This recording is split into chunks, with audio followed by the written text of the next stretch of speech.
তিন পুরুষ পর কন্যা সন্তান, মিষ্টি বিলিয়ে ব্যান্ডে বরণ। যেখানে কদিন আগে পর্যন্ত এই খবর শিরোনামে এসেছিল যে কন্যা সন্তান, তার উপরে ঠোঁট কাটা, আর সে কারণেই খুন করলেন, কখনো আবার দেখা যায় নদীর জলে ভাসিয়ে দেওয়া হয়েছে কন্যা সন্তান বলে। শুধুমাত্র কন্যাকেই বোঝা ভেবে অনেক রকম খবর শিরোনামে এসেছে। সেই জায়গায় দাঁড়িয়ে আজ সত্যিই আমরা এই খবর পড়তে গিয়ে আনন্দিত এবং গর্বিত। তিন পুরুষ পর কন্যা সন্তান, আর তাই মিষ্টি বিলিয়ে ব্যান্ডে বরণ। দেশের বিভিন্ন প্রান্তে এখনো কন্যা ভ্রূণ হত্যা করা হয়, কিন্তু বর্ধমানের ছবিটা একটু অন্যরকম। প্রায় তিন পুরুষ পর বর্ধমানের এক পরিবারে জন্ম নিয়েছে এক কন্যা সন্তান। তার নাম রাখা হয়েছে ইভিকা। তাকে বাড়িতে স্বাগত জানাতে ব্যবস্থা করা হয়েছে বিশাল ব্যান্ড পার্টি, সুসজ্জিত গাড়ি এবং কয়েক বালতি মিষ্টি। খুশি পুরো পরিবার।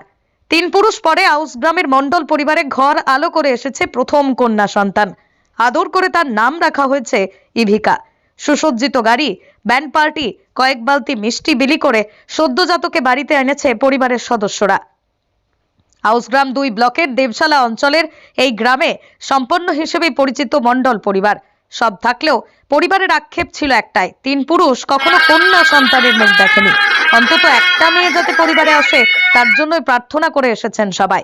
অবশেষে ইচ্ছে পূরণে বাঁধ ভাঙা খুশির জোয়ার পরিবারে। শনিবার সদ্যজাতকে দেবী রূপে বরণ করল মণ্ডল পরিবার। আয়োজনেও কমতি ছিল না।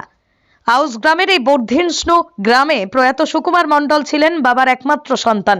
সুকুমারের হচ্ছে 3 ছেলে, বড় ছেলের 2, মেজ ছেলের 1টি ছেলে। খুড়তুতো জেঠতুতো ভাইদেরও সবার ছেলে। তবে সুকুমারের ছোট ছেলে রোহিত মণ্ডল ও পুত্রবধূ শিল্পা মণ্ডলের এখন মূল পরিচয় তারা মেয়ের বাবা মা। এত বছর পরে পরিবারে মেয়ে আসার আনন্দে আত্মহারা তাই গোটা পরিবার। কি আছে এর থেকে আনন্দ কিছু থাকে নাকি? মানে লাইফে মনে হয় প্রথম আনন্দ। মানুষকে কি বার্তা দিচ্ছেন? মানুষকে বার্তা দিতে চাইছি যে কন্যা সন্তানকে সবাই যেন এইরকম ভাবে ব্যবহার করে, এরকম ভাবে তৈরি করে।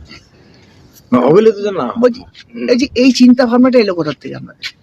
দেখছি তো টিভিতে, নিউজে দেখি, সেসব দেখে শুনে মানে আমার 3 জেনারেশনের পর আমার বাড়িতে কন্যা সন্তান প্রথম।